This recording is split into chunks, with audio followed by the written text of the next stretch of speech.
Okay. And we should be live. Hello, everybody. Welcome back to another week of our Future Group Friday series. Give me 1 minute while I get everything set up here, just to make sure it's all running properly. For those who are not familiar with this, I guess series is the best word I have. This is a weekly stream that I try to set up to go through a couple important things from the development side of Tag Pro. We start with a week in review, kind of a recap of the development updates that have come in. Then we shift over to questions I've received, things on the canny boards, feedback things, suggestions for the game and all that. Talk through those together, give some updates to the board itself, and then we finish up usually by building a feature spec, and that is the plan for today as well. I'm just going to give it 1 second to make sure everything's working properly. I'm always paranoid that my audio is not going to be working. That sounds good. Okay. If the music's too loud or anything, just let me know. I think I've mostly got the balancing down on that, but you never know. Otherwise, we'll get started in just a moment.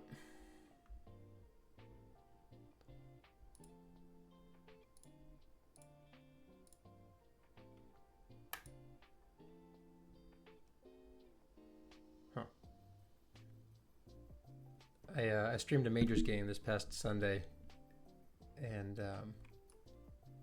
I think I messed something up while I was doing that. I don't know if my chat looks weird, just let me know. But anyway,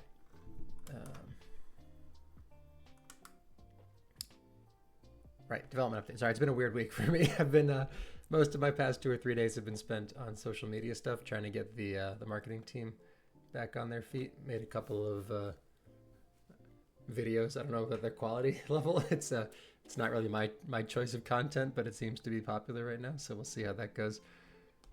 Get that up and running. We're working on a longer term plan there as well, trying to get a more consistent posting schedule up and running soon, which will hopefully work with viewership and all that. But anyway, let us get started now with some development stuff. I'm just going to scroll back through the last week.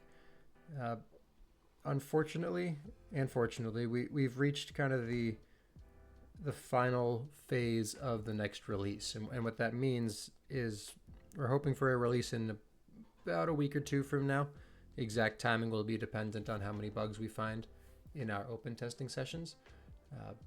But when we are in this phase, it's kind of hard to give updates on things because a lot of what we do is really just reviewing things that I've already talked about. So I'll run through the stuff that has been reviewed that is done, but it's not going to sound super exciting, even though a lot of time has been spent on it, because it's really just going through the code, making sure its quality is high enough that we're not going to end up in an old Tag Pro problem of messy code and spaghetti and whatever people have talked about in the past. So starting a week ago, I had talked about one large branch that I was doing a lot of back and forth with Orchid over, just trying to get it into a place that we were both happy with it, and we have finalized that, so that one's good to go. That one is involving the direct spectate option on the homepage. For those not familiar with that, it's the third button that you might have overlooked inside of the play now button, where you got your casual, your ranked, and then your spectate. So we've finalized the details for this in 2 ways. The first part is what it says, allowing you to go in there, pick a game to spectate and watch. But the other thing is allowing players who are currently in the joiner waiting for a game to also pick what they want to watch. So that's going to be more relevant for ranked than casual. Wait times obviously a little bit longer. On the ranked side, I think those numbers kind of explain themselves there. But once you're in there, if you're waiting for a couple minutes or even if you're not, you can choose whichever game you want to watch. And the secondary benefit of that will be wait time information. So there was a lot of back and forth on how do we let players know how long they're going to be waiting before they get into a game. And we had a couple of preliminary ideas where you could say, well, the very preliminary was the thing you see right now where it says you plus however many people waiting. So if it's you plus 5 waiting, you plus 6 waiting, you know there aren't enough for a game. But we run into a problem where you get you plus 10 or 11 waiting and it's not super clear why you're not getting placed into a game at that time. The reason that's not happening is because you are waiting for an active game for those players to come out of it, because the best match for you involves players who are currently in a game. And that's not super intuitive based on the way we've presented it right now. So the secondary benefit of having that direct spectate option while you're waiting will be that you can see the games that are active, what their time left is, what the score is, if they're in overtime, clutch time, whatever it is. You can see all those details, and then the players in those games, so you know if it says you plus 10 waiting, but you can see there are 3 other players in your tier in a game that's going to end in 45 seconds, you're probably going to get a match in about 45 seconds. And that allows us to distance ourselves from trying to be perfect with any estimations that we give, because one of the first things that we had talked about was, do we give like a rough guess of your match will be ready in approximately 4 minutes and then hope that it's correct. And I decided that wasn't really a workable approach, because if you're guessing a time, it can be wrong. And so maybe you say there's a game in 4 minutes, somebody says, oh, okay, I have 4 minutes. They get up and go to the bathroom, and then a game pops 30 seconds later, they void the game. Everyone's unhappy about that. So instead of trying to promise an exact time that a game will happen, you can now look at the games that are active, draw your own conclusions, and if you're wrong about those conclusions, it's not like we promised that you would have a game at that time. It keeps people a little bit more in the loop and a little bit less likely to be deceived by the information that we give them. So I'm hoping that will be well received. We'll see how it looks, and then you might look a little rough around the edges in the first run through, but obviously open to feedback when we get there. So that branch is finally done. It took a lot of back and forth, but it's good. After that, it was a bunch of stuff that I'd talked about 2 weeks ago.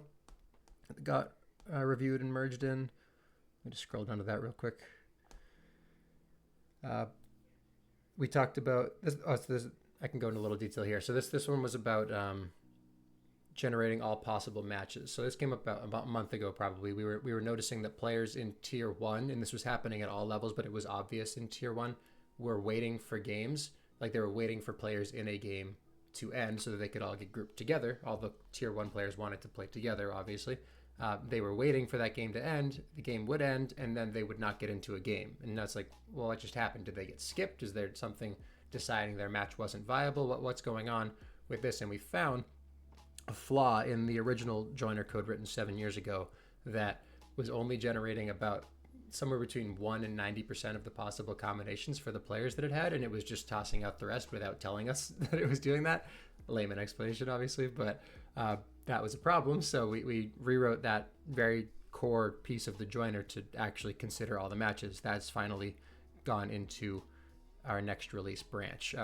The side note on that one is that fix is also live on the servers right now. We built a hot fix, put it in so that would stop being a problem, and then made a more robust solution that's been reviewed now and merged in on the back end. So that was good to go. We've got random flare selection being preserved during account merges. That was under review. That one's good to go now. So if you merge your account and you had random selected on the target account, you won't lose those random flares. A pretty minor thing, but still good to have that be working properly.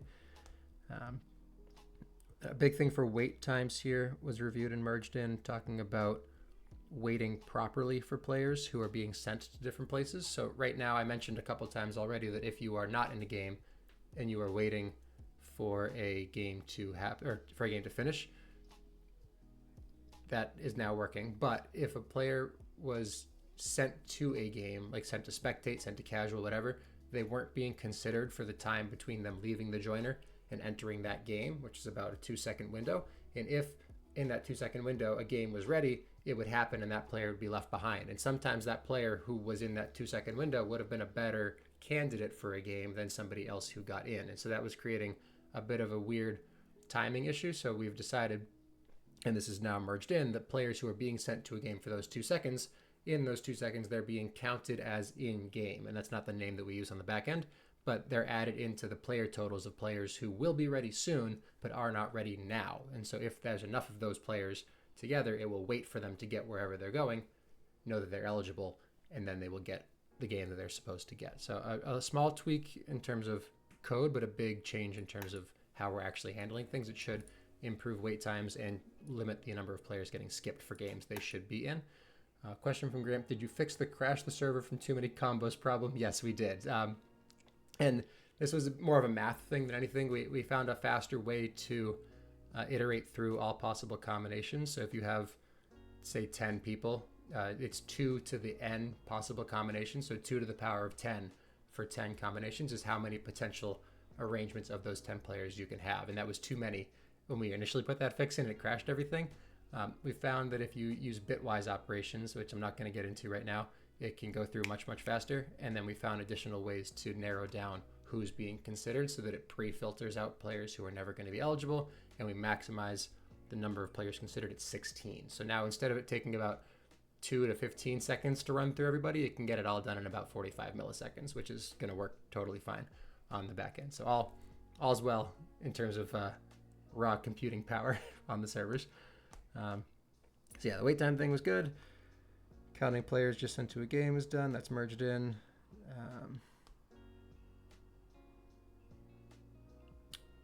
This is a bit of a tangent, but it was a fun thing that I was trying to learn. I had a concern when I was writing that branch about how to handle alternate game modes. So if you think back to Christmas of 2018 for me for a moment, you had that really weird event where it was an 8v8. You had 4 flags on the map, and you had like Santa running around attacking people or whatever, which was just like a reskin Jimmy Wise. That game mode gave us a lot of pause because we were thinking about, with the joiner, if we're only picking 8 players at a time to consider, it won't ever create a weird game mode that we make that takes more than 8 players. And we had a whole, like, how do we, like, we don't want to change our current plan for rank just because of this one random game mode, but it's a thing that could happen and could come back, or we could make something like it. So how do we handle that? And we found out that it doesn't actually matter at all, because what the joiner does with those larger game modes is it assumes they need 8, makes it with 8, and then comes back and says, actually, I need 8 more, and it'll fill it in from there. So it was a non-issue in the end, because of a bit of a hacky workaround that ends up being a good solution for what we're dealing with right now. That might need to be changed in the future, but I was always curious about how those 16 player game modes happened and why they never were full at the start.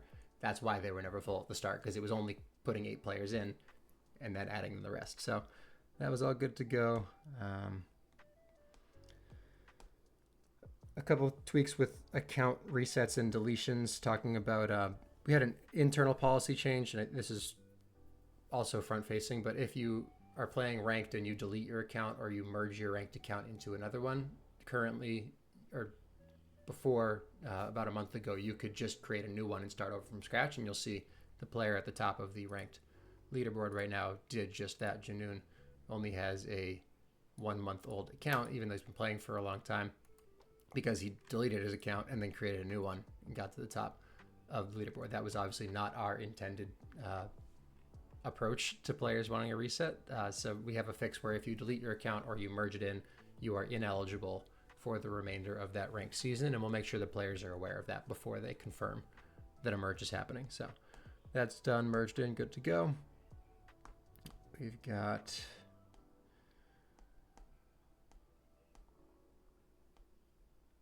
same thing, come on.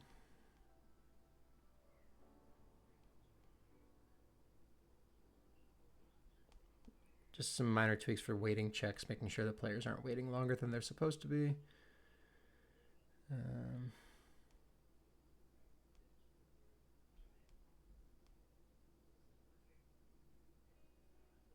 Yeah, okay. I think that's the bulk of the stuff that went in. There's also, this is more of a back end thing, but there's some inconsistency in when players are redirected and where they're redirected to. Thinking about the only active bug that players are aware of right now is if you are in a ranked game at the end of the game after it's ended and you're just in that post-game chat period, if you refresh during that time, it can send you to the casual joiner instead of to the ranked joiner. And that is a result of some inconsistent handling for redirects at the end of games. We have 3 different, and this is the spaghetti code of Tag Pro kind of coming back from the old days. We have 3 different ways of assessing a player after a game and deciding where to send them. And if you're in a ranked game, it's supposed to go to one of them. But when you refresh, after the game is ended, it puts you into a different one that you're not supposed to be going through. So instead of having this weird, like, 3 different ways of doing the same thing, we just kind of collapsed them all together so they handle all cases properly. And that is waiting for review right now. So I had that done a couple days ago, and that is the bulk of our development updates. We're working on one last branch, which was the one that we actually built on stream, or the foundation for it on stream, which was the inactive players on the leaderboard thing, and like when do they start to decay their skill score? Are they eligible for flares, stuff like that? That's the one main thing that we're waiting on right now. Once that is done, we can move to testing and then get this release out the door, hopefully, like I said, in about a week or two from now. Other things happening on the Future Group side, we've got the flares. We finally got the final drafts in for all 8 tiers, in addition to the 3 sub-tiers of Tier 1. So those are finalized, done, ready to go. Will definitely be included in the release, thankfully. So shout out to Glass Marble, anyone who doesn't know. The author of our ranked flares really saved our butts on that one, because they look good. So I'm excited to share those with everybody soon. I think that's everything from a development side. Like I said, most of my time this week was actually spent on social media stuff, getting that all in a good place. But we'll be back to development stuff soon and get this release out the door. So let's move on now to our candy board stuff. We had a few come in this week. Not sure how long these will take to run through, but we had finished up last time with the pregame countdown. I thought that was a good idea. Got that in, so we'll get that done hopefully in a future release. Talk about curated games. So this feature is already being worked on, correct? So some of this might be in the plan, but it would be cool to be able to spectate top ranked games as well as comp games. IDK how you would integrate comp games into the spectator mode, but if there was a live game section, you could list different venues available for streaming. It would be cool if you could list names of the players underneath. So a couple things here. This is a boring thing to talk about sometimes, but ranked is not the same thing as comp. Ranked is an official thing of the game. Competitive is a community-driven project, so it's not really under the Tag Pro official umbrella. That doesn't mean that we can't display games from competitive leagues, but it would require a bit more manual intervention. So what we're trying to focus on right now with everything that we do is automation, making sure that it's stuff that can handle itself, and we don't need to just have somebody sitting at a computer doing this one monotonous job over and over, because it's not sustainable with the volunteer program that we have. So with competitive games, I don't know how easy it would be to have those displayed automatically in a replays tab. I'm not against it, but this is something we would have to talk about more. So due to the nature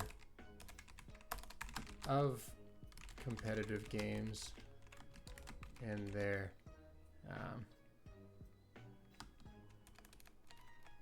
they're not public games is the main problem. Like all the games displayed, ranked games and casual games, are public, so those are easy to display in a list. But competitive games are private groups, so you can't automatically pull those over without permission.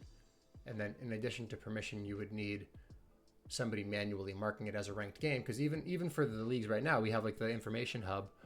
For those who don't know what that is, it's the centralized location for all things North American League Tag Pro. It looks kind of like this. This might lag the stream out. I apologize if so. But there's a Scores and More tab that has all of the games that have happened, and you can find the links to the EUs, and the EUs have replays, obviously. So this is all available for anybody who wants it, but it's not part of the game itself. It's its own thing. And even the leagues have trouble getting the correct games sometimes, because players put the wrong team names. Sometimes they forget to put any team names. They get the sides wrong, and they have to replay games if something goes to overtime or the settings are wrong. Like there are more than 5, and then there's like a 30-second game that's still just as important. It's not like it's always messy, but it's not the cleanest thing to automate. So I'm not sure how we would go about doing that on the replay tab. So due to the nature of competitive games, I don't want to put under review. I think I want to make a decision on this one. And my current inclination is to go with no, just because we don't have, like, we would need to have a separate thing for like community recommended, or have like a selection team that picks the best ranked games to display and then puts those next to the competitive games. I don't see a path from where we are to having this implemented cleanly.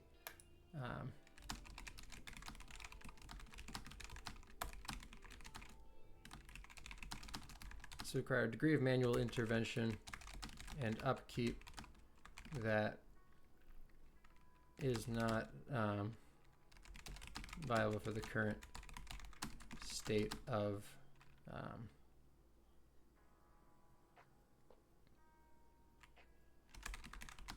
created games. So I'm not wording this the way that I want to.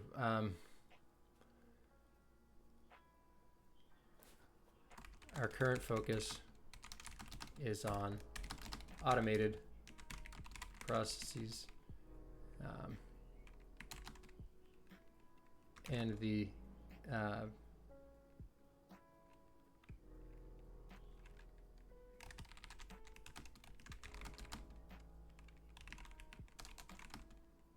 yeah, this doesn't sound like what I want it to sound like. Well, yes, you could put as spectatable. We already have a tab that's like save analytics is kind of that. If you have this box checked, which it is automatically, that's how your game is automatically saved to tagpro.eu. If you check this box off, your game will not be sent to tagpro.eu. So like you're consenting already as a private group to have this game be available to the public. It's more the properly tagging competitive games to then display them. It's almost like for the players who want to see this, they know where to find it in the hub. For the players who don't know what this is, it would be good to show this to them. But I'm just think about the numbers, right? You got 3 days a week. You've got 4 majors games. You got 5 minors games, and you got 4 novice games. Or sorry, 3 novice games. And those are going to be of varying quality based on the league that they're in. I don't know. I don't dislike the proposal. I just don't see how we can reliably say that this is a game you should be watching and it's good, because that's going to be subjective, and it's going to be, but everything is subjective on this. I don't know. I'm kind of fighting with myself on this one.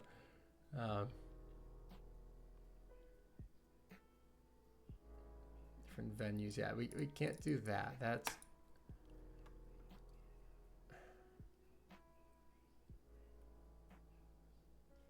I feel like I have to put under review because I can't say this is bad and then we're not going to do it.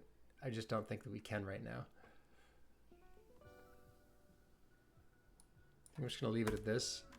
Will require additional discussion when the feature is live, and leave it at that because I need to think about that one a little bit more. So, moving on, moving objects. I'm not sure if this is something worth adding, but it would be cool if you could add moving blocks, spikes, boosts, bombs, etc. Would fundamentally change the game. I'm not sure if the code as well as the map textures thing can allow for dynamic map elements. Interesting.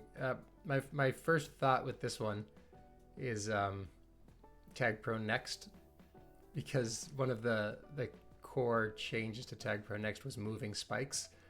And what I remembered being the case at the time was that people hated the concept of moving spikes. Partially because it was different and change is bad or whatever. But the other part of it I thought had some merit to it. I just need to drink some water real quick.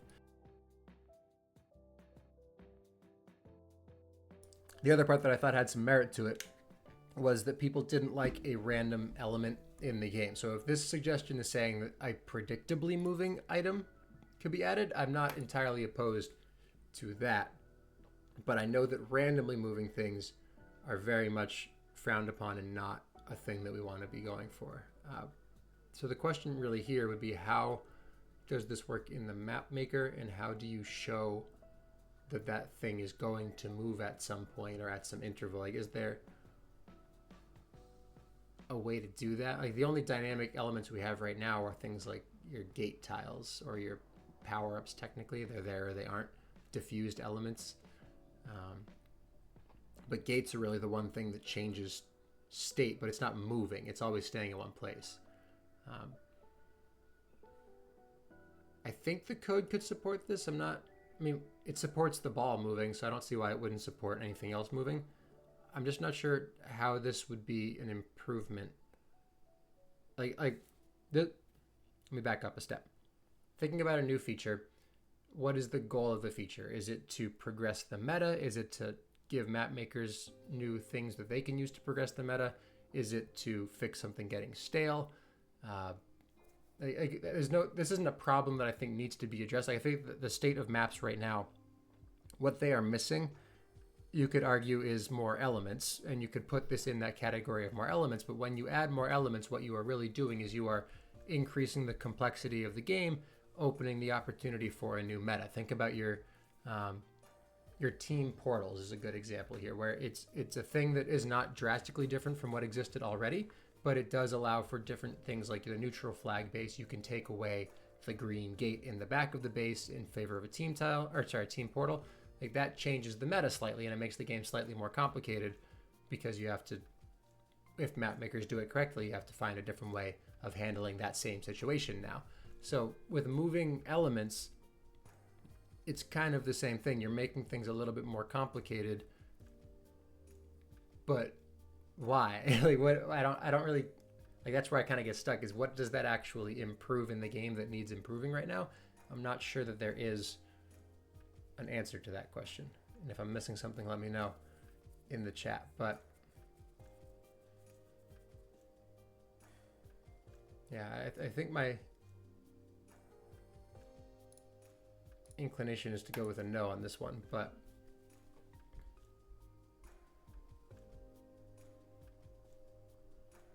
open close routes, block stuff off and on. Yeah, it's like it would do something. I just don't know if the something that it would do is good or worth it. Like, I don't know. I feel like if I was on a map and things were moving,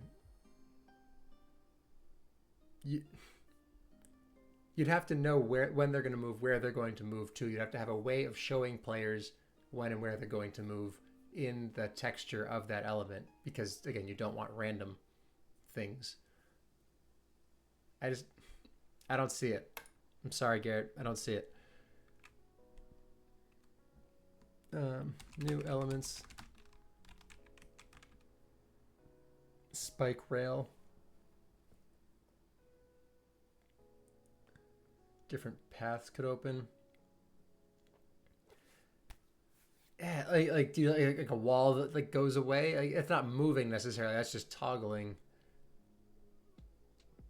And even like that spike rail thing that you're talking about, if you wanted a thing where it moves across a set path, you could also just make the case that you have a single tile that is or is not there, that just moves over one at its own interval at a time, one tile, and that would kind of generate that movement effect. So I don't know. I feel like Tag Bro has set up a pretty established precedent of elements don't move except for players, and then Mars balls. And Mars balls are a weird edge case that isn't really utilized much, and that's free range. It's not a preset path that it's following. So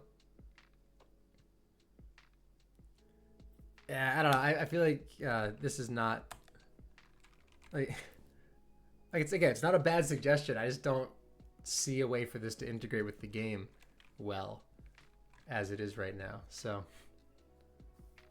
continuous movement, like a slow, like a third team of NPC balls that always have tag pros. Yeah.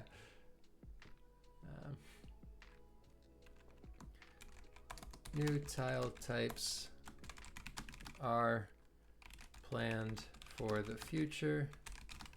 Unfortunately, Tag Pro has set a long-standing precedent of static map elements that would need extensive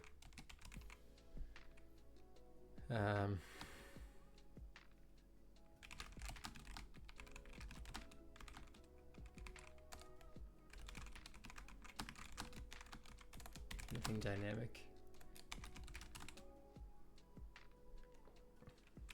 thinking about visuals, how to show when, where a thing will move, stuff like that. Could be revisited in the distant future, but is not overly viable with the current state of the game. Yeah, I think that if I wanted to do something like what this suggestion is going for, I would need a much more concrete example and request of, like, I want a spike that will slide one tile to the right. I feel we need to get much more granular. Like, this can't just be a make things move request if I'm going to be able to address it, because it's too much. It's like, it's not even a can of worms. Like, you're opening an entire, like, ocean of worms with this one that you can't just dip your toes into this. Like, if you start down this path, you're committing to something that you need to be ready to actually uphold. So I'm gonna go with no right now. It is too many worms. FC only tiles or non FC only. I mean, those would be cool. I don't know if they're necessarily moving though. Gate wall tile, wall toggleable with a button. Didn't we talk about that? I feel like we talked about that on stream. One of the first streams that we did here, right? It was a wall toggle. Hold on, I gotta find this now. It was saying, like, if you press a button, it makes the wall appear, and if somebody's underneath that tile, then they get popped no matter what team they're on. So you would pop your own team if they did it. Am I crazy? I swear that came up. Not finding it though.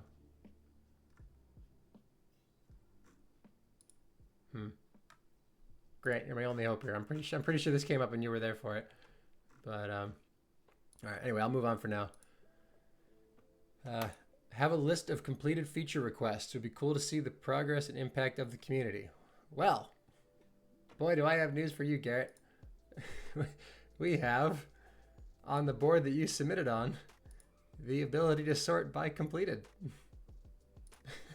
And you can see all of the things that have been completed from the candy board. And this is just a small percentage of things that we've actually done. But everything on this list has been suggested by the community, implemented by the development team since the candy board was added. So we've done a lot of things, done some stuff. So let me respond with that real quick. Whoops. And he can see his own thing there because I'll mark it complete. The candy board is updated every release with suggestions being considered, in progress, and completed. You can see the full list of community suggestions added to the game here. Boom. And that should take them right to the completed list. Nice. Okay. So nothing that we're adding to the tickets for now, but that is okay. We have a very large backlog of things to do anyway. Last count that I saw, let me pull it up now. Yeah, we have 222 open issues that we are working or would like to add at some point in the future. 222. So no shortage of ideas, mostly a shortage of time and effort to get things done. But we're working on it. The next release, I was just talking to somebody about this last night. It is our largest release in terms of tickets closed. It's probably our second or third largest in terms of total code written. So this next release will be closing 43 individual tickets, which can be feature requests, bugs, tweaks to current features. 43 independent things completed in this release, which is why it's been taking us so long to get the damn thing done. So that covers our development updates. It covers our candy board. Now to talk about feature stuff. So I have two different things, and I'm glad G-Man's in the chat because he's actually going to be relevant for this. I do want to go back real quick to what we talked about last week. For those who were not with us, we're not going to spend long on this, but we had put together a feature talking about sanitized chat with the use case of being dads or moms who have a kid who they want to introduce to Tag Pro, where the game is fun, but the chat might not be friendly to, say, a 9-year-old. For example, the player with the reserve name Fuck was not something that this father wanted his son of 9 years reading in the chat over and over again while he was playing. So we kind of grew it from there, created a whole opt-in system where you can have chat with swears removed, aggressive messages, basically anything that would be toxic towards a new player, filtered out so that you're not seeing those messages.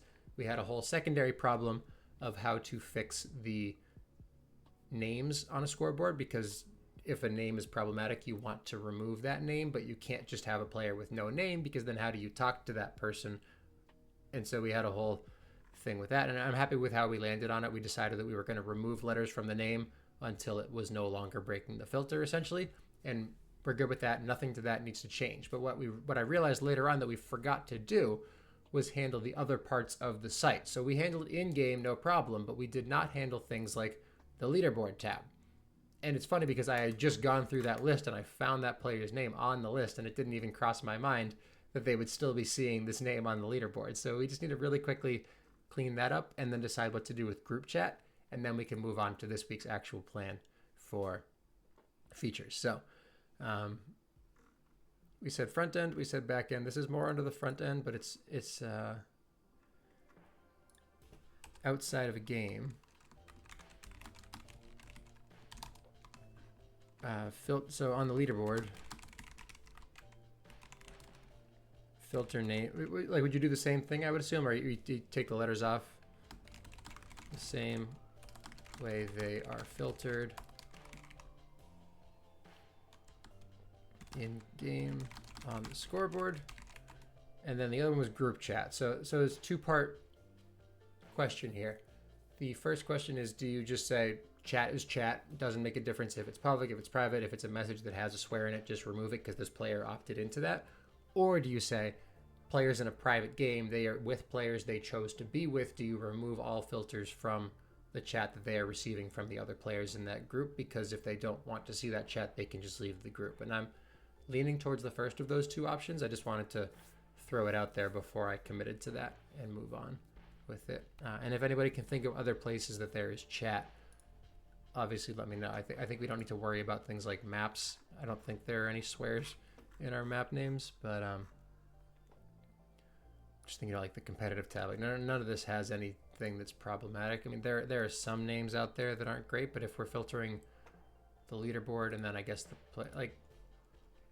player search, I guess, yeah.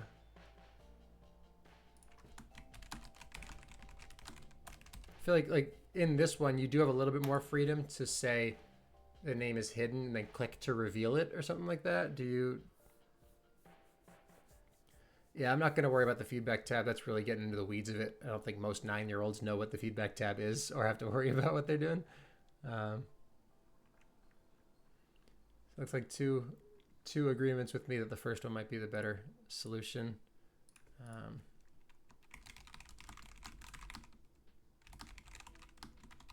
So let's say enforce it public and private, the same as for in-game. So the other option that I forgot to say with the groups and with the leaderboards was in-game we're saying we don't want to have the chat message hidden and then displayable on click, because we don't want players who are in a game to stop playing, grab their mouse, click on the message, see what it is, then go back to the game. That's just, it's too disruptive to the game. But in groups, you don't have that problem. Like you could click on a message to display it if you wanted to. And I'm not saying that's what I want to do. I'm just saying that is an option that we have in groups that we did not have in game. So if that's appealing to anybody here with us, I would only show my nephews this game if there was a way to turn off all chat and lock that setting in with like a password or something. We don't have that ability. You do have the ability to turn off all chat. That's obviously the thing right there. But we don't have the ability to lock anything.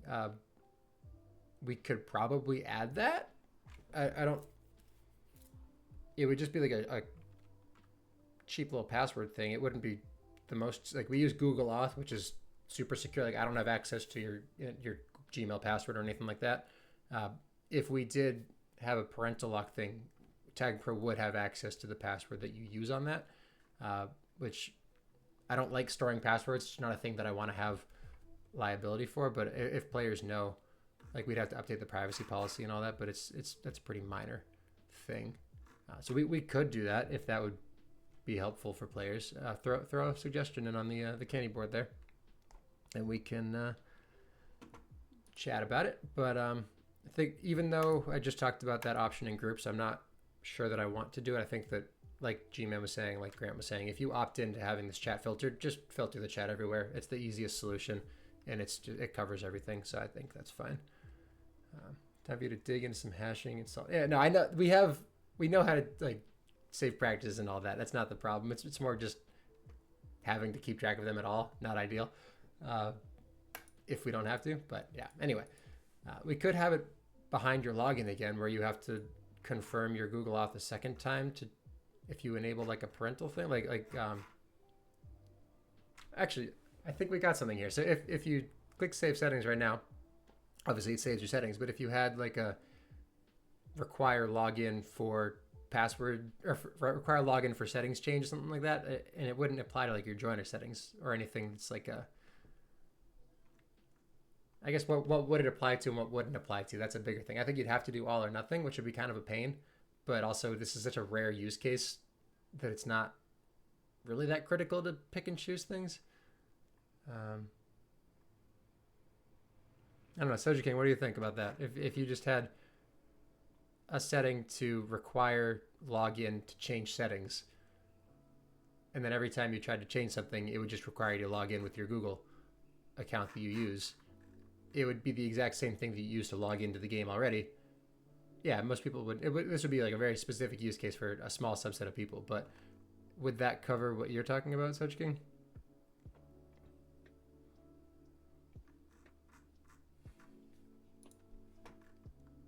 While I wait to hear back there, I think this is good enough for me. Sounds like it could work. Okay. Well, I will have a little chat with the future group, see what we think about that one. And make a note of that actually before I forget. Still a pen and paper guy, sorry.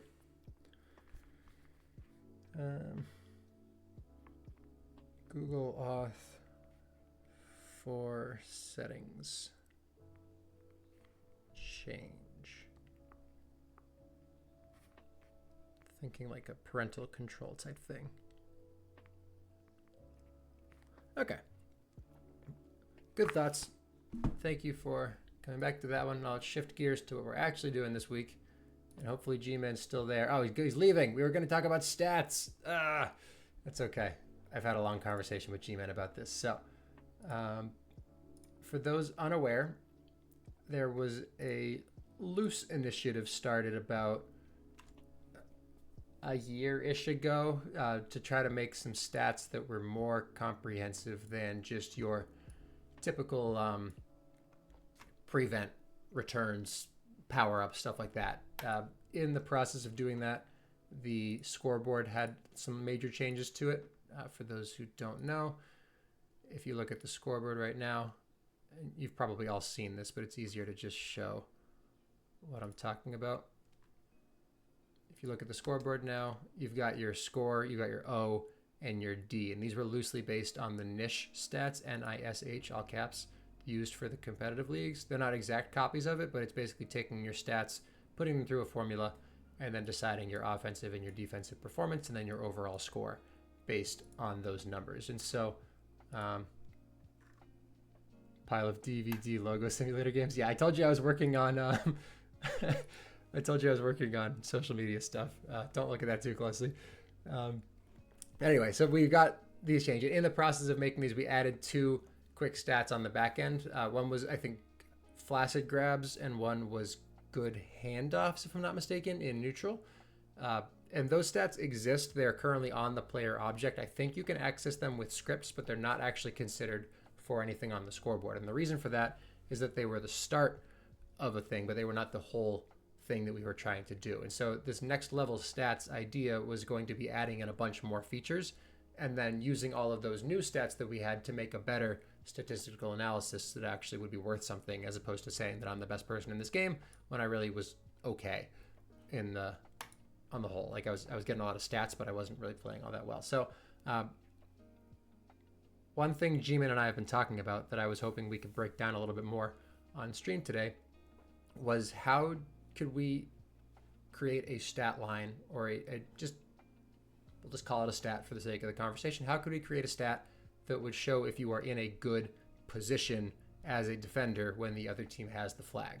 And so this was kind of building off of the existing stat for your prevent and your hold against stats, which are pretty base level. So if you have the flag in base, you can get prevent. If you have the flag in base, even if the other team is nowhere near you, you get a hold against stat. And this is from Tag Pro League for those who are not aware. Tag Pro League uses a bunch of additional things. We're not going to get too much into the details here, but if you look at, oh boy, this site's a mess. Look at this, your defensive stats, there is a hold against stat. And what this basically does is it tallies up all of the seconds in a game where your flag is in base and not in base. And the goal is to have the smallest number of seconds where the flag is not in your base. Pretty self-explanatory. But what G-Man was saying, and what I agree with, it would be better to be a little bit more nuanced with this and say, okay, when the flag is grabbed, are you in the right place while the other team is holding your flag? And this is not an easy thing to address. So what we were trying to decide was, is there a path that the flag carrier is trying to follow that you can cut off? Would that mean that you're in the right place? But then we're thinking about edge cases like boosts and bombs. If you're sitting on an element and you have the ability to get in front of the flag carrier, you're probably in a good place. So we wanted to think of as many edge cases as we could there, try to narrow down which ones actually matter, and then maybe find a way to put a number on it to say that you spent this amount of time in the right place as a defender as opposed to not. And that would reflect in your score at the end of the game. Because what we're really trying to find, we're trying to hunt down your intangible stats. So players talk about this sometimes, where a player doesn't get a lot of returns, they don't get a lot of hold or captures, but they're just a difference maker in the game because of those intangibles. We're trying to make those intangibles somewhat tangible. And it's not going to be perfect. We're not striving for perfection here. We just want to do something better than what we have. And so the premise is to identify and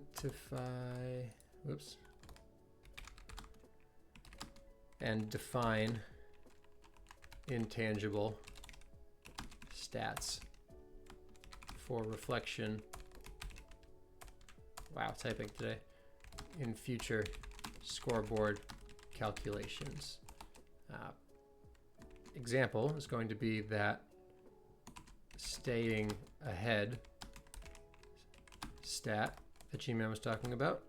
And just to give a little more detail on how we addressed that question, was what we decided on was take the flag tile, and this would be easier if I could draw something. Actually, can I pull up a paint.net maybe?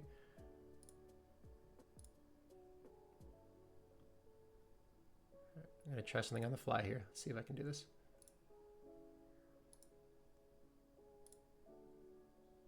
Please.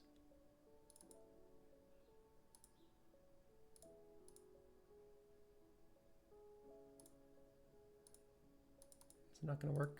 Oh, that's sad.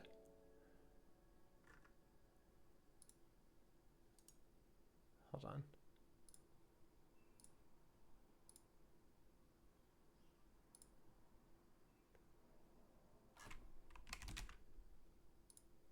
All right, 2 more seconds, then I'm giving up on this.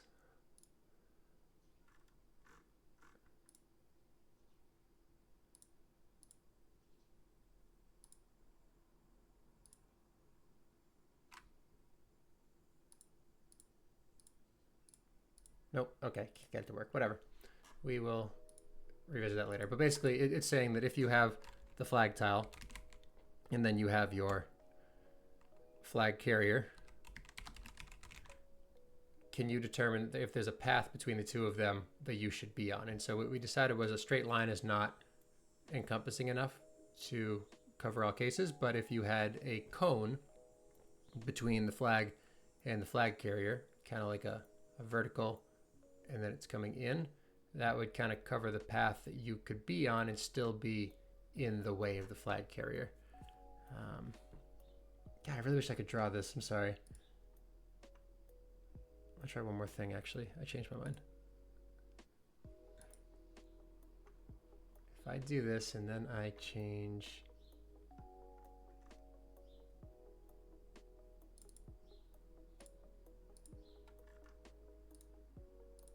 this.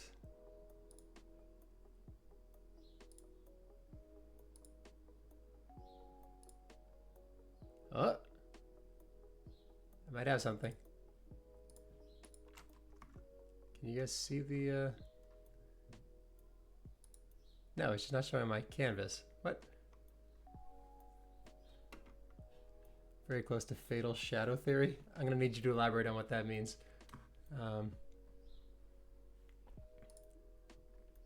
Is it where you're trying to be too perfect and you just like everything blows up? Because I have no rebuttal to that. Why is this showing the...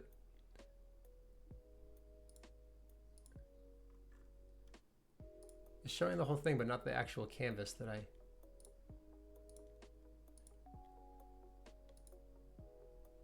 What the heck? Does anybody know how this works? You guys can see the background, but not the actual thing that I'm drawing on. That's so useless.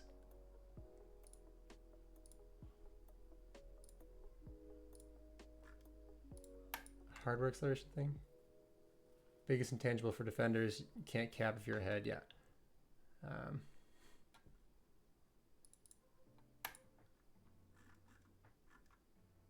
Hardware acceleration thing.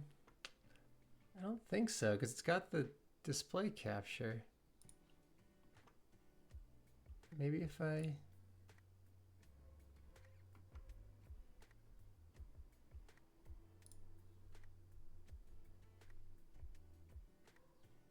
I'm nervous what this might show if I...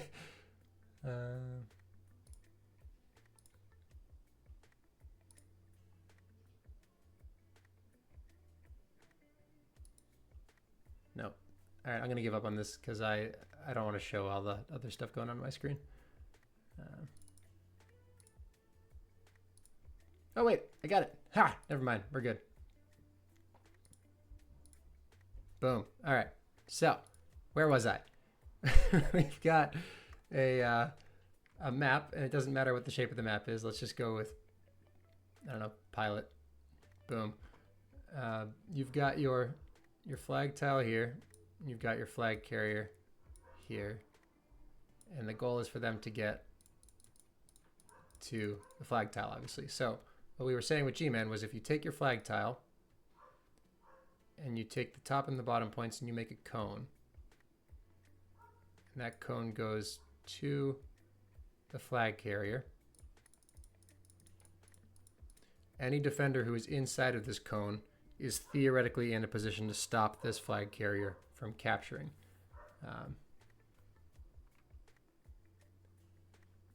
I'm just seeing star, star, star. I'm not sure what I'm doing wrong here, but so what we were trying to figure out was, does this actually cover the cases that it needs to cover? Just think about, with this map, you've got your bomb here, you've got spikes here, and you've got a boost down here, and a little staircase and all that. So, right, so how do you determine what angle the cone takes? It would have to be something based on you'd have to pick a degree basically and say that this number of degrees to a spot X number of tiles away from the flag carrier. Like that's kind of what we're here to figure out. Is this a viable thing that we can break down and actually come up with the details that we need to make this into something usable? Or is it just not something we can actually do and we should think about other things instead? That's kind of the goal of this chat here. So this is a terrible drawing of Pilot, by the way. Holy moly. Yeah, I don't use Paint Dot very often. Let's go with that. Let's go with that. color that in real quick. So what I like to do with this kind of stuff is pick a map and then try to work through different examples to see if I can find a way to break what I'm trying to do. So with this map here, you've got a boost above the flag, you've got a boost below the flag, you've got bombs in the midfield that the flag carrier can use to go in. Spikes here. So basically, where are you actually in position if the flag carrier is sitting on this bomb? Are you in position if you are here? I would say probably. Are you in position if you're here? I would say probably not.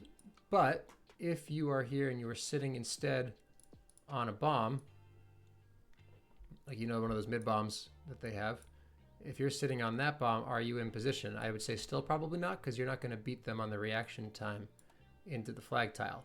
But if you're sitting on this bomb down here, I would say you're probably still ahead because you can react before. So is there a way to break down, and sorry if this drawing is making no sense, you can ask for clarification if it's not, but is there a way to actually say this is good and this is bad? Should the cone not emanate from the flag carrier? So kind of flip this on its back, on its head. Let us make another one. So if we say instead, why don't I just get a PNG of a map? What the heck am I doing?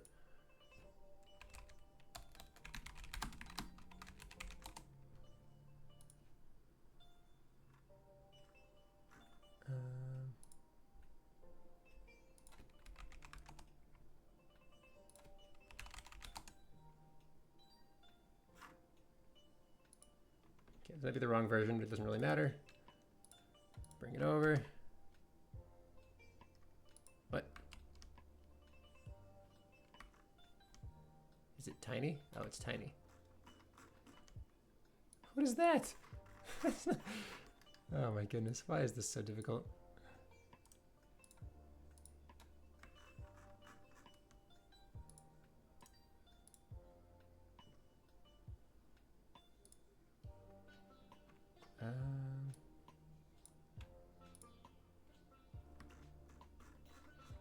Okay, there's no PNG. This is just going so poorly. I'm sorry. Why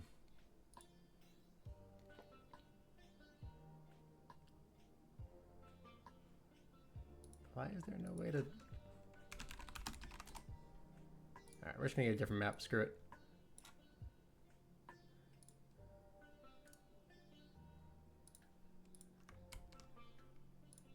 There we go. Okay, we got a map. Let's get a flag carrier on the map, and then we can actually do what we're supposed to be doing here. So, question from Josh. I feel like you could get this to work maybe like 85%. The rest would be too varied to cover all of them. Yeah, I'm okay with not covering every case. We're just trying to see if there's a way to cover enough cases for this to actually be worth something. So let's say a couple different examples here. If we've got a flag carrier here, start easy. Whoops. Let's go with the paintbrush. Flag carrier here. And this flag carrier is carrying the blue flag, and they're trying to get over here. If you are on the blue team, are you in position if you are here? I would say yes. Here, yes. Probably anywhere to the left of the flag carrier here is in position, depending on the speed that they're going. Now, if we change it up and say, if the flag carrier is over here, there's a very narrow number of places you can be to actually be in position. You would have to be directly between them, but you would also have to be potentially over here. Is there any way to say that both of these, or all three of these, are covered? This could be like a proximity to the flag tile. It could be something to do with the route that we have. Like what actual data can we get out of this scenario to say that these players are in position, but maybe this player is not in position? Sorry, these are not circles, but I just like a dot. That's better.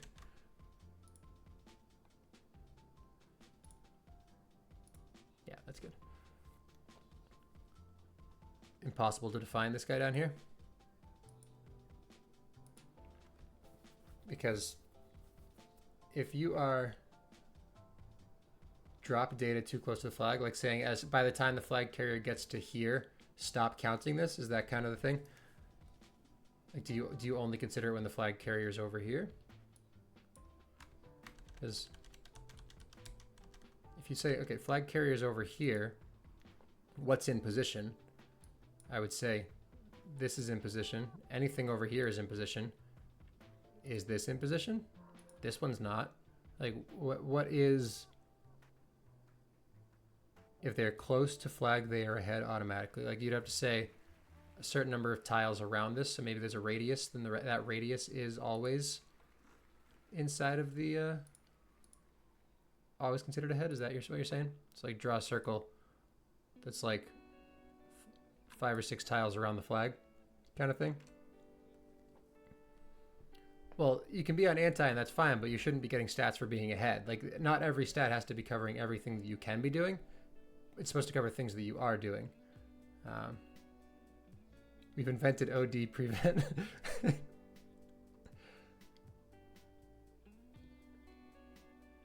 Close to the flag, ahead automatically. So, Josh, is this making sense? Like, if you, it's basically, it's like Grant said though, it's inverted prevent, where if the other team has the flag and you are by the flag tile, are you just considered in a good position? Sorry, I just realized how zoomed out I am on the stream. Can I make that better?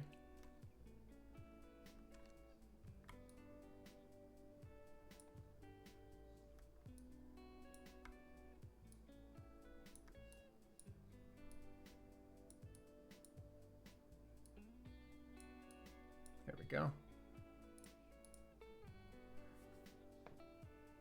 Assuming the goal is to determine if they are ahead versus in a good position. Well, I think we're trying to say, are they in a good position? But we can change that definition. I'm not against it. That's kind of what we're like. This is all trying to figure out what we're supposed to actually be doing with this. If you do OD prevent as currently defined, somebody gets bodied behind the flag. Yeah, so you would need to say positioning on defenders as well, I guess. And momentum. Like, we have all of the stats that a player has, like all the information about a player and their proximity to anything, the direction they're going, all of that, we can use it. It can be a pretty complicated thing if it needs to be. I just get worried that if it's too complex, we start losing what we're actually trying to do with it. But yeah, to your point, Grant, if you have a blue player next to the flag, but there's also a red player right here, are they in a good position? I would say they're probably still in a good position, because the alternative is like, if they're here, this is a fantastic position. So do you say one of those is better than the others? And do you look at how much they're moving in the process? Like, I worry that we can't get too granular here, because there's so many things you could be doing that are good, that are so similar to the same thing you could be doing that's bad, that it's hard. Like, for example, if you're here and you are moving this way, oops, and you're moving to the right, this is fantastic positioning. But if you're here and you're moving to the left, now you're going for a pull, and that's not staying ahead. It's a different play, but a pull is also good. It's only a rise after the play is over sometimes. Yeah, so like, I don't want to throw this out because I feel like there's something we can do here, but I just don't know how we can define. And this might be a reason to do what Josh said and say, instead of trying to say in a good position, do we just break it down and say, okay, part of this equation is being ahead. Part of this equation is that a cap did or didn't happen, and you like retroactively award something for it. Like, do you just separate all of these extra variables and have them be worth their own thing? Like if you have a situation where the flag carrier is here, and then right after that you grab, and then while you're holding, when you pop, a cap doesn't happen. Like, is that a successful pull? Like, do you say flag carrier within X number of tiles of the flag, grab? And what that would be is when the player grabs, you would look at the proximity of the flag carrier, say, are they within a certain number of tiles? If the answer is yes, then you would put a flag on that and say, when that player pops, does a cap happen? And if the answer is no, it was a successful pull. See where I'm going with that? How close is this to some of the advanced stats already on Tag Pro League? This is nothing like any of those stats. All of those stats are very mundane, if you will. They're like superficial. They look at like a single stat line. I think the most complicated stat is the kept flags, probably, or the good handoffs, because it's not like an actual stat line, but it's calculated by Tag Pro League. Other than that, no, none of this stuff is really present. This is, yeah, way more complicated and way more room for messing it up. Yeah, so I think instead of trying to get too specific with the positional thing, we should just make a clear delineation between good and bad broadly, and then not look too closely at what happens inside of that. So I'm going to say that if the flag carrier is on the... Nope, even that doesn't work. I was going to say if the flag carrier is on the right half of the map, you're good if you're on the left half of the map, but that's not true on some maps, and you have vertical maps. So maybe we just throw this out entirely and say that the best thing to do, or the thing that you get rewarded for, we're not saying it's the best thing to do, because even things like pops is a stat that's bad, but sometimes the best play is to pop. So we don't need to cover 100% of pops and say that these are good or bad pops. You're just saying that more often than not, when this thing happens, it is good or it is bad. So if we say that more often than not, when the other team has your flag, if you are in this circle, good. If you are not in this circle, bad, that's fine. And then if your teammate gets a return, they're getting stats for the return. So it doesn't matter they didn't get stats for being in the circle. That's fine. They had their own stats that were also good. Everyone did their part, and that's okay. I think that's a much more approachable premise than trying to figure out the vectors and the angles that we need and the momentum and whatever, because I'm not confident in everything I've said so far about that. So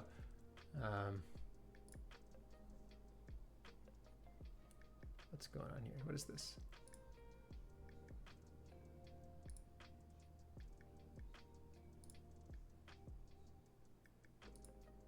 Oh, now it's me. Okay. That's paint. Where'd my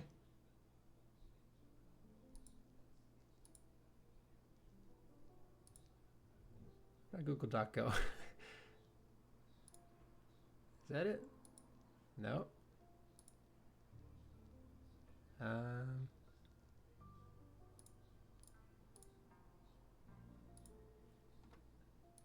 What's going on here? I can't find my my Google Doc. I'm sorry. I guess I'll bring back the paint.net. Floating in the void. Ah! Oh wait. No, that's not what I want. Ah, okay. So I think, yeah, we're gonna say first one, staying ahead. If the enemy flag carrier is alive, award OD stat, doesn't really matter what we call it, for players. Do we want to just say inside the prevent radius or come up with our own size?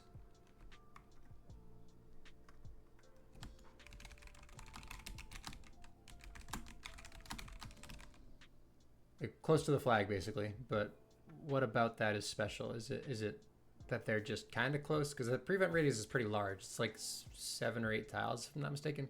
Maybe even more than that. I feel like that's probably fine as a basic stat.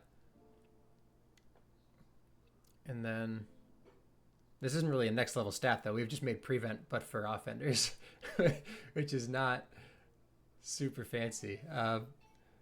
So I think I also want to say something about like flag carrier proximity, where we say that if you are close to the flag carrier, is that good or is that bad? It's probably good, right?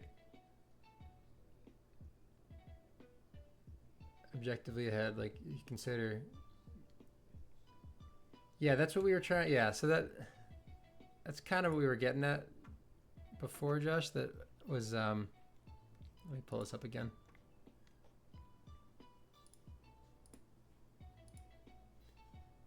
So, oh god, that's ugly. Ah, that's me again. Whatever.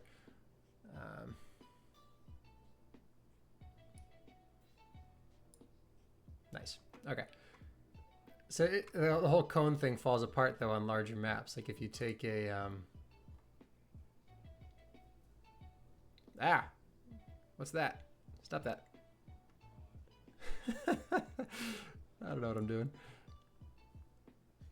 More of a cardioid shape? What is that? Cardioid shape.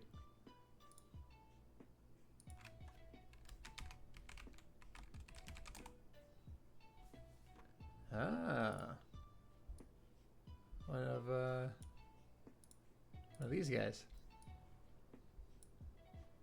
Okay.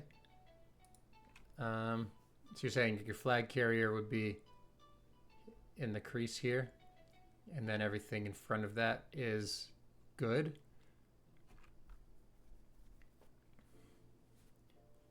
Is my chat censoring you guys? I keep seeing like stars that don't go away. I don't think I fixed all of my auto mod stuff, but we're getting close to like some set of chase time. Is chase time bad? I feel like chase time is not a bad thing at all.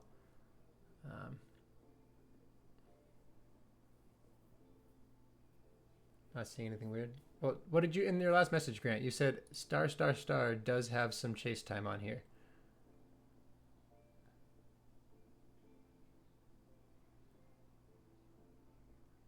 Oh, is it censoring links maybe? Huh. Yeah, whatever. Okay. Shape is a representation of where the FC could be at a certain point. Proximity FC. So yeah, the problem is the proximity is not enough because how fast they're going is also a factor with this here. So you need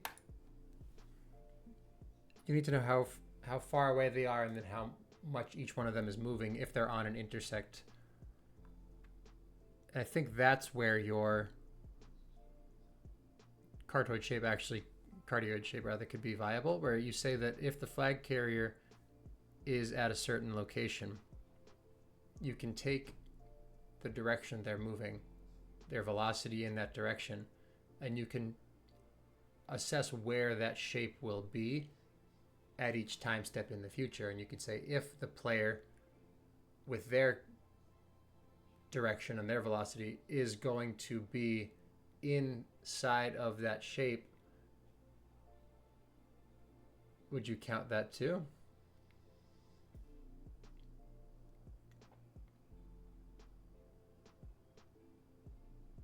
Oh, you would give the defender one of those shapes as well, so you're comparing two different cardioid shapes. So you're saying this, so based on the direction they're heading, their ball is always here.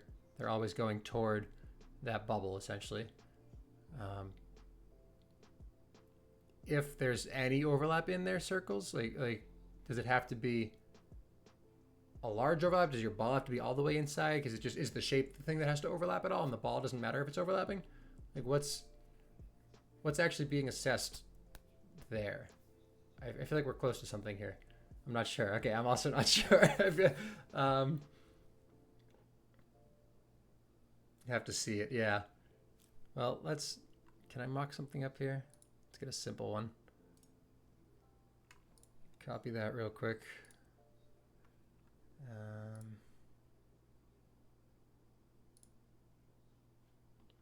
If I, oops, paste this guy in.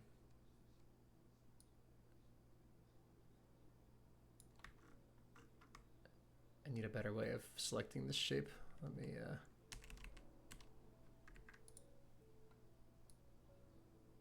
okay. We're gonna work with this. We're gonna say, okay, we've got boom.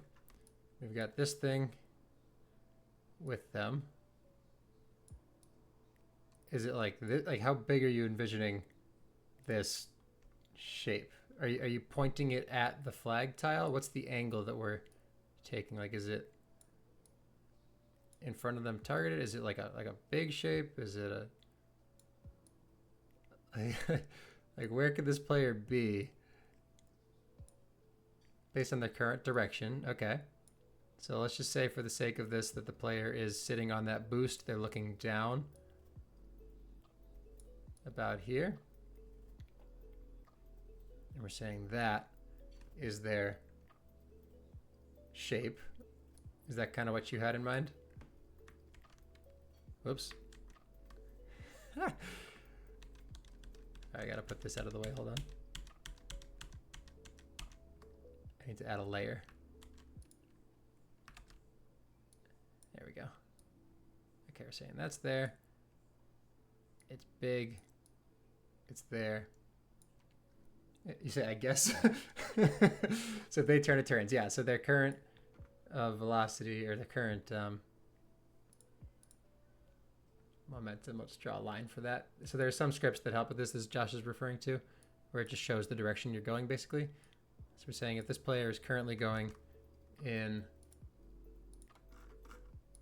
this direction here,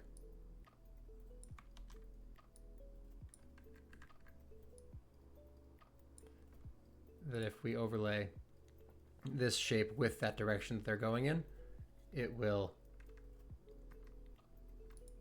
be potentially viable. And I think that makes sense. I'm trying to figure out what do we do with the chaser now. So let's switch gears to the chaser and say that they are here, for example. Are they in a good place? You would take that same shape and you would say,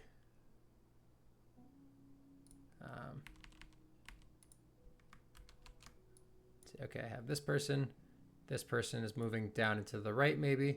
Their shapes are obviously overlapping, so they are in a good position. Is that kind of the idea? And then if this player boosts away, that's whatever. We don't have to think ahead. Yeah, I think that if we try to encapsulate boosts and bombs and all that, it's just going to become a mess, because they're covering 360 degrees of potential directions is just not realistic, frankly. I think I lean more towards, if you are overlapping, good. If they boost away and you're no longer overlapping, you no longer get the stat. And that's more of a case for making these a little bit smaller than it is for trying to account for all of the different things. If you say, okay, this is only really relevant if it's that shape, maybe you have a larger shape for, oh, hold on. The faster you are going, does that change the shape of your cardioid?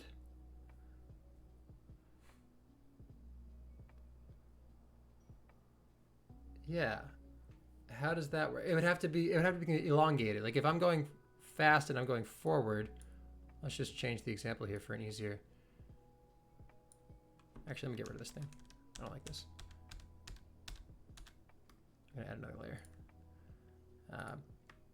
So if I say, if I'm going this way and I'm going slow, then my cardioid is small. But if I am the flag carrier and I am boosting down, does my cardioid get really drawn out? Like, does it become, whoops, what have I done?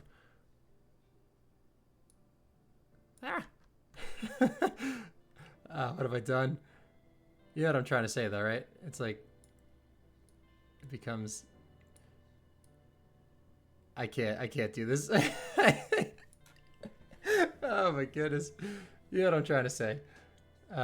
It becomes narrow basically, instead of, oh gosh, awful, awful.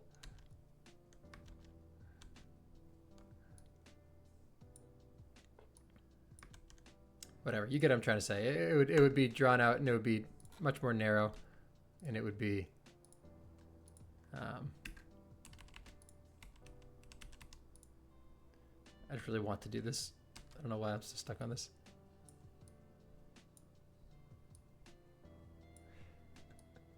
Somebody who actually knows how to use Paint.net is just rolling around right now, just pissed off at me.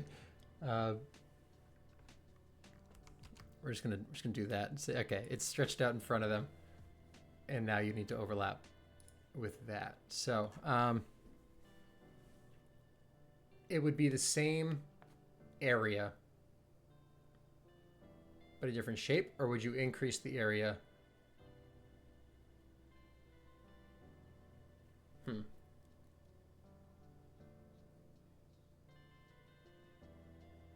We can build a system that calculates all this and is not insanely taxing. Well, I think we're kind of cheating. If we can cut corners and pick a shape that works instead of trying to calculate every possible end location they can be at, it works a lot better because it's a better stat because it accounts for some unpredictability in player decisions, and it allows us to just kind of cover a bunch of X and Y coordinates without actually calculating each of them. So it would not be insanely what we're doing right now, not taxing at all. This is a very simple calculation so far. If we tried to say, okay, this player is going to be at exactly X coordinate 20, Y coordinate 5 or whatever, 6, then yeah, that would be insanely taxing, but we're not doing that.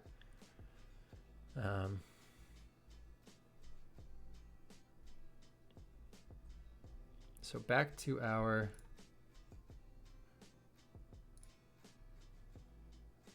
document for a moment. Flag carrier proximity, cardioid or similar shape around each player in the direction they are moving. The area of the shape is consistent at all times, but the dimensions vary based on the velocity of the target player. If a player's cardioid,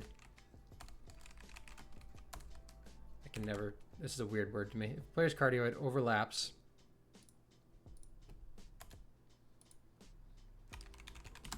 with the cardioid of the flag carrier, they are in close proximity to the flag carrier and should be rewarded as such.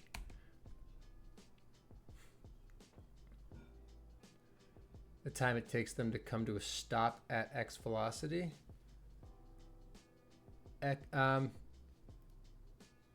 Could you clarify what you mean by X velocity? X is a coordinate. Velocity is a different unit. Sorry, I missed another comment. If you can make a shape for velocity ranges and scale between them. Well, it would just be like it stretches out, kind of like we were saying, as a variable. Okay. Well, the time it takes them to come to a stop at X velocity, that is what we're doing, right? Because your current velocity is the same thing as when you're able to come to a stop. How fast you are moving gives you the information of how long it will take you to stop. That's already, like, those are the same number, even though they're talking about it differently. Like, how fast you are going and how soon you can stop are the same statistic, because braking is consistent. It's not like you have different brakes on different balls. Everyone stops at the same speed. So if you know how fast they're going, you know how soon they will stop. So I think those cover each other at the same time. Unless, if I'm misunderstanding, please let me know. But that's what I hear there. And so running with that, okay, thank you for. So with that in mind, talking about the stretching again, you had to, how would you decide how big of a shape you need to have? Like should it be pretty small? Like how close do you have to be to actually be having an impact on the play? Because what we're trying to figure out is when is the thing that you're doing actually worth something? You want So you're saying faster velocity bigger? Because I was thinking faster velocity just changes where the area is. Because if you're going fast in one direction, you lose a lot of lateral, and that's why juking you want to slow down a little bit. So if you are, let me bring this back up. If you are moving really quickly in this direction, you don't have the ability to go up or down. So you wouldn't want the size to get larger. You would just want the area available to be stretched out. And if you're going very slowly, you could switch directions. So maybe this cardioid actually needs to be shifted backward a bit and say that it's more like on the player's ball, because they could theoretically peel off if they needed to at a given time. So instead of being in front of them, it would be on top of their ball. And then just like you were saying, if they're going fast, you're just stretching it out in front of them and you lose that behind you, because that's what you're saying with the ability to stop, slow down or stop. You can't get back there. Like if you're going really fast down and left, you're not going to be able to go up and right ever. So there's no overlap there. If they're going 0 velocity, it is a circle. Yeah, I think that's exactly correct. Yeah, let me write that down actually. That's a really good note. Because there's equal potential if a player is not moving, there is equal potential for them to move in each direction. So their shape should be a circle. Good. I just said something that kind of sparked a different part of my brain where I said the word potential. Is there some sort of potential energy, kinetic energy calculation we could be using for this? This is like a high school brain just like perked up, was like, oh, I know that word. I'm not sure if there's anything we can do with that. That might give us a good starting point. Let me see what the potential energy, kinetic energy conversion is.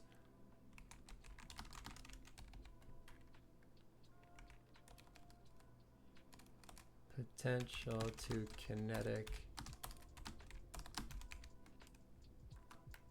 formula. This might end up being a nothing burger. I'm just curious to see what it yields. So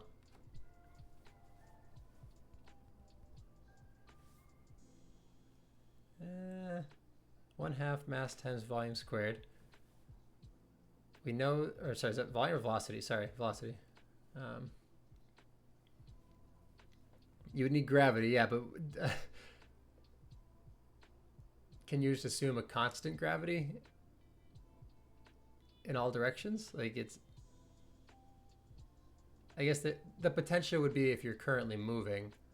I'm not, like, this isn't a true one-to-one of potential to kinetic. I'm just trying to figure out if we can use a formula like this to decide how much to stretch out the shape. Sorry, I should have clarified what I'm actually going for with this. We're saying that if the player, like, ignore mass, because mass isn't really relevant here. Like if you take their velocity and you square it, is that a useless number? Like what does that actually give us for a calculation that we would be making? Because I think you start with a circle. How do you decide when and how to warp that circle in the shape? Like I'm still pretty set on the constant area. I think the constant area is important, but let's do the same thing. Okay, so that might have been a nothing burger. Let me just write down area of the shape is consistent at all times. Sorry, I wrote that.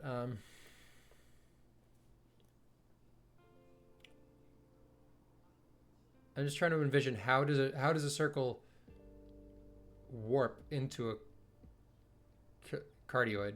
Like where does the pull actually come from?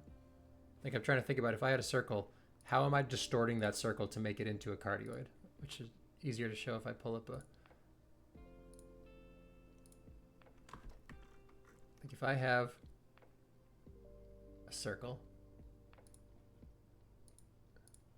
Oops. Circle. Where do I need to pull on this to make it into a cardioid? I don't think there's a clear answer to that. I just like the visual of having a...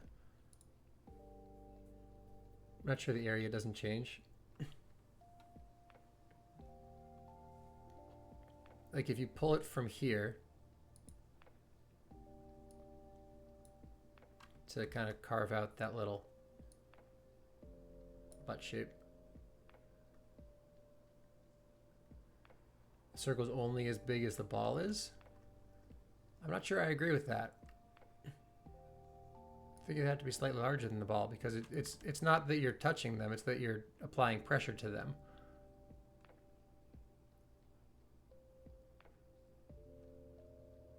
You have to use the frame before, I think.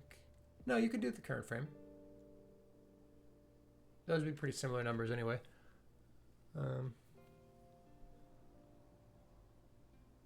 No, I think it has to be larger than the ball because if you're just doing the size of the ball, the only way to be intercepting somebody is to be tagging them. We already have a stat for that. This is more of a pressure stat than a... velocity is 0. The time to stop is 0. Right. So I think I agree with you. I just don't agree with it would be the size of their ball. I agree that it should be set to 0. What we're trying to accomplish with this is not a direct overlap between players to award them something. You want to be close to them, and we're saying being close to them is still good. It's not as good as getting the return, but it's still good for you to be applying pressure to that player, right?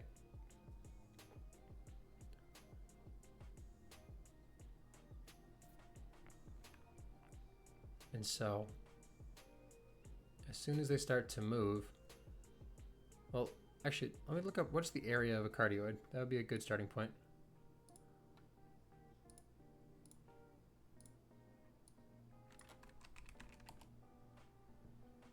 Ah, no, not sine. No, don't make me do this again. Oh, no. Okay. Oh, this is the worst. This is the worst. Which would increase area. What? I don't think I agree because you're basically taking the area on the, like, imagine this is a circle, right? If you start moving down, you're taking away the back half of that circle and you're basically putting it in the front because that's where their potential to be exists. So the number of spaces they can get to does increase, but no, I think I'm agreeing with you now because you can get to more places if you're going faster, and the way that we say that you're getting to more places is the area of the cardioid. I think I'm on your side now. Let me look at this guy real quick.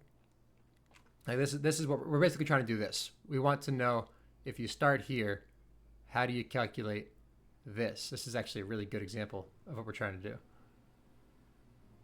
I'm gonna copy this image real quick. Just yoink that real quick. Yep. So I don't need to do this on the stream, but that's kind of what we're trying to figure out is how do you get this from this with a vector in this direction, and how do you calculate the area of this? So I think area of shape is not consistent at all times. The dimensions vary based on the velocity of the target player. Dimensions vary because a player moving quickly can potentially be in a larger number of locations in the next frame. Right? Is that even true? Hold on, I'm not sure that's true. I'm doubting myself again, because if you're going down, yes, you can get to farther away points, but can you get to more points? Because you can't get to the ones that are closer to you. So that's just a case for moving it farther away from their ball.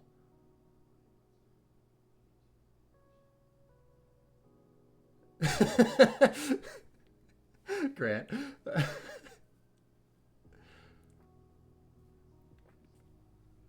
Shortest path between the two balls with velocity included? Maybe?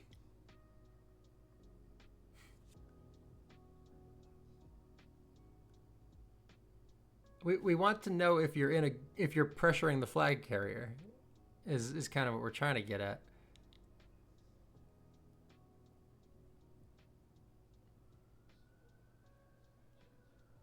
I'm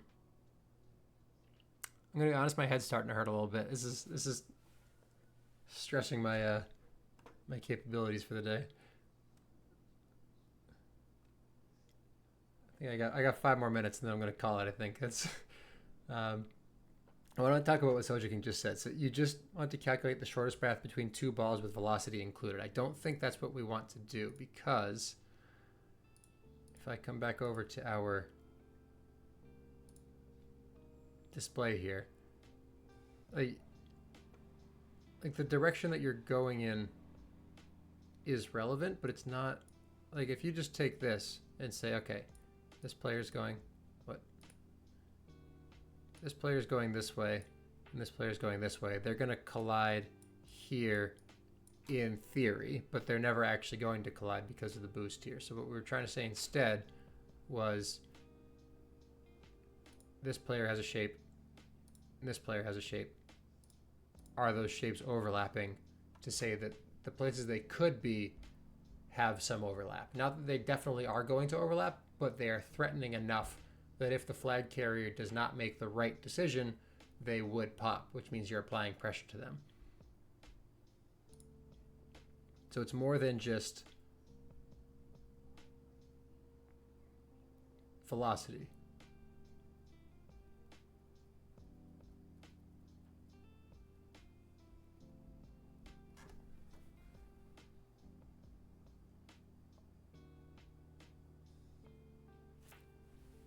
Yeah.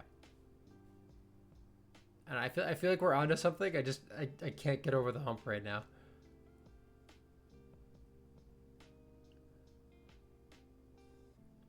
So I think my homework that I'm going to make for myself is determine how velocity can or should change the shape of a cardioid. We need logistic. Yeah, I'll bring more people into this for sure. This is not a thing that I could solve on my own, or use, no offense with you guys, just in the Twitch chat. This is like a sit down, crunch the numbers, figure out what the hell we're doing, and then come back with a plan kind of thing. But I think I really like the cardioid idea. I do feel like there's something we can do with this. I think I'm also at my limit. So homework is determine the relationship between player velocity and cardioid shape or other shape, but cardioid feels like the most viable one. Freaking spammers, go away.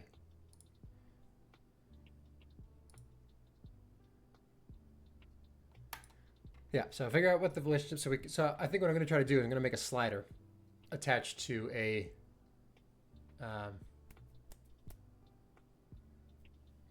just a browser output basically. So it'll be one of those like playground things where you could say this is a shape that you have, and then add velocity and see how it stretches the shape of that thing. And then if we can make that calculation simple, then we're done, because we just have to plop that on each ball and say if the shapes overlap, good enough for the stat. I just need to see that in action to know that it's actually a thing that can be done. So I'm going to call it there before I fry my brain any further. And yeah, thank you for humoring me on that, the few of you who stuck around.